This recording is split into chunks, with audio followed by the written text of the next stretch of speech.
Okay, so you're here because you want to understand the world of bodybuilding supplements. You want to know what really works and what's just hype. And you don't want to wade through a ton of confusing and conflicting information. Right, and that's where we come in. You've given us this source. It's called Ultimate Nutrition Basics, Supplementation. And our mission today is to really dig into this, to pull out the most useful stuff and try to understand this industry. Yeah, because it can be pretty confusing, can't it? Totally. Right off the bat, this source is really big on getting the basics right first, like training hard and eating right. Absolutely, the foundation. Gotta have the foundation. Exactly. This source basically says supplements are like the cherry on top, but you gotta bake the cake first. Makes sense. It even goes as far as to say that with super intense workouts, you might only need 4 to 6 sets per muscle group. Like less is more. Huh. That's interesting. Less is more. Why would that be? Well, it kind of makes sense. Think about it. Your body can only handle so much. So if you're doing tons and tons of sets, you might not be getting more growth. You might just be overtraining and making it harder for your body to recover. Yeah, that's a good point. So once you've got that base, then you can start thinking about supplements. Right. But even then, you got to be careful because the supplement world is a bit of a minefield. This source actually uses the words hype-filled and fraud-laden. Wow. Okay. Strong words. Yeah, it doesn't pull any punches. It basically says a lot of the confusion around supplements is deliberate. Deliberate. How so? Well, it claims that a lot of bodybuilding magazines are basically just giant ads for supplement companies. Oh, like they're pushing their own products. Exactly. So when you're reading those magazines, you got to take everything with a grain of salt because it might not be objective information.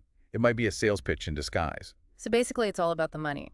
That's a big part of it. It actually names some specific magazines and the companies they're linked with, like Muscle Mag International and Oxygen are connected to Muscle Tech. And it says that pretty much any article about a supplement in those magazines is basically just an ad for a Muscle Tech product. They call them advertorials. Like it looks like a regular article, but it's really just an ad. That's so sneaky. It is. And the source says this is a problem with other magazines too, like Iron Man. It promotes Muscle Link a lot, and muscular development is tied to Twin Lab. What about the big ones, like Muscle and Fitness and Flex? Those are owned by Joe Weider. And yeah, the source says they push Weider supplements too. Maybe not as blatantly as some of the others, but the connection is still there. So it's pretty widespread then. Yeah, it seems like it. This whole idea of advertorials, actually the source says it was Muscle Media that started that trend, first with MedRx and then later with EAS. So you're basically saying, if we want reliable information about supplements, we should probably stay away from these magazines. That's what the source recommends. Yeah. Find other sources of information that aren't trying to sell you something. All right, good advice. And it's not just about the information being biased. The source also talks about the quality of the supplements themselves, like whether they actually contain what they claim on the label. Oh, yeah, that's a big one. Yeah. Because the supplement market is so competitive, some companies might cut corners to save money and offer lower prices. So they might put in less of the active ingredients. Exactly. Maybe 80% of what they claim, or even less. So you think you're getting a good deal, but you're actually getting ripped off. That's messed up. And the source says this happens even with some of the big name brands. It does, yeah. It gives an example of some independent testing done on whey protein from SciFit and American Sports Nutrition. And the test found that those products had less than half the protein they claimed. Like way less. Less than half? That's crazy. It is. It's like you're paying for 25 grams of protein and only getting 13. So what can you do? How can you tell if a supplement is actually good quality? That's the tough part. It's hard for the average person to know. Without access to a lab, you're kind of relying on the honesty of the company. And based on what we're hearing, that's not always a safe bet. Right. This source actually mentions that the author used to do testing himself and expose scams. So this has been a problem in the industry for a while. It makes you wonder how much of this stuff is actually legit. Right. But the source does talk about some specific supplements that it recommends. So let's get into those. Okay. Let's talk about what works. The source makes it clear that you don't need supplements to get results. But if you use them right, they can definitely help you build muscle faster. Yeah, like they're a tool. They can give you an edge. Yeah. But they're not the whole story. Right. So what are some of the key supplements this source recommends? Well, first up is protein, specifically whey protein. It calls it essential for muscle growth and repair. We hear a lot about whey protein. Yeah, it's pretty popular for a reason. Uh, And this source specifically recommends whey protein isolate. It says that's the highest quality and most effective form. okay. What about weight gainers? Not a fan. It says most of them are loaded with sugar and don't have enough protein, so you're more likely to gain fat than muscle. Got it. So stick with whey protein. What about amino acids? It's a mixed on those. It says those multi-spectrum amino acid tablets are basically just crude protein in pill form. Not worth it. And even free-form amino acids. It says there's not enough evidence to show they really work that well. Plus, they might not be absorbed properly. Okay, so skip the amino acid pills. What about HMB? Nope. The source is clear on that one. Doesn't work. It says newer studies haven't shown any benefits for muscle growth or strength. Interesting. All right, moving on. BCAAs, branched chain amino acids. Yeah, so it acknowledges that BCAAs play a role in muscle metabolism and that they're absorbed quickly. But it says you're probably better off just getting them from whey protein. It's more cost effective and you get better overall absorption. Makes sense. Okay, so what about creatine? That's a big one. Yeah, and this source is a big fan of creatine.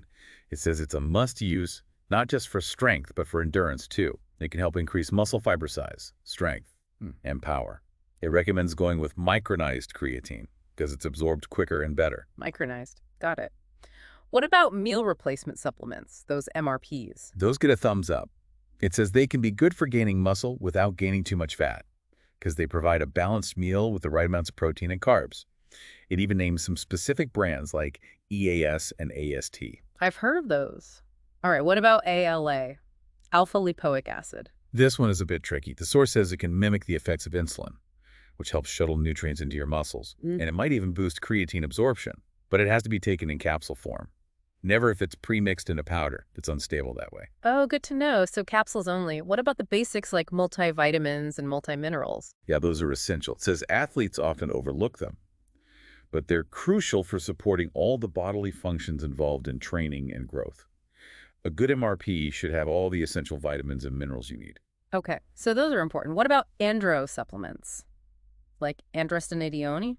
So the source mentions those. It says they can increase testosterone levels, which can help with muscle growth, strength, and fat loss. It even mentions a study in JANA that showed an increase in testosterone. But it's important to be careful with those. Do your research. And be aware of the potential risks and legal issues. Right, definitely. It does say they're only for people over 18. Yeah, and it specifically says those cyclodextrin versions that are supposed to be absorbed under the tongue don't actually work. Interesting. Okay, so last couple of supplements. Glutamine and GABA. What about those? The source is a big fan of glutamine.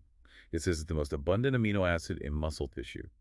And it's super important for transporting nitrogen into muscle cells, which is crucial for growth. I see. So if you don't get enough glutamine. You get into breaking down muscle. Yeah. It also mentions that glutamine can increase growth hormone levels, even in small doses. And GABA says that can increase growth hormone even more. Plus, it has a calming effect and can help you sleep better. So glutamine for muscle growth and GABA for sleep and recovery. That's the idea, yeah. This is a lot to take in. Does the source give any kind of plan or guidance on how to actually use all these supplements? It does, actually. It provides an example of what it calls an ultimate training supplement plan. But it's important to note, this plan is based on you already having a good diet in place. That meets your macronutrient and energy needs. So it's like the supplement layer on top of a solid nutritional foundation. Exactly. The plan lays out a specific schedule for taking different supplements throughout the day, like when to take your meal replacement powder, your whey protein isolate, your micronized creatine, and your L-glutamine. So it's all about timing. Yeah, timing is important. It even talks about this idea of creating a post-workout insulin spike. By taking your whey protein with some fast-digesting carbs, like fruit juice, the idea is to shuttle those nutrients into your muscles as quickly as possible. Interesting. Sounds like a lot of planning. It is. Yeah. But the source stresses that consistency is key. Like, you can't just take these supplements randomly and expect results. You got to be consistent with your diet, your training, and your supplementation. It's all connected. It is. And the source really pushes back against the idea that there's any magic pill out there. You know, those before and after photos you see in ads. Yeah. It says, don't believe the hype.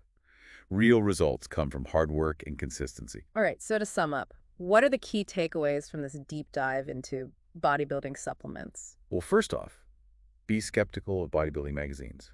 They might be pushing products more than they're giving you objective information. Right.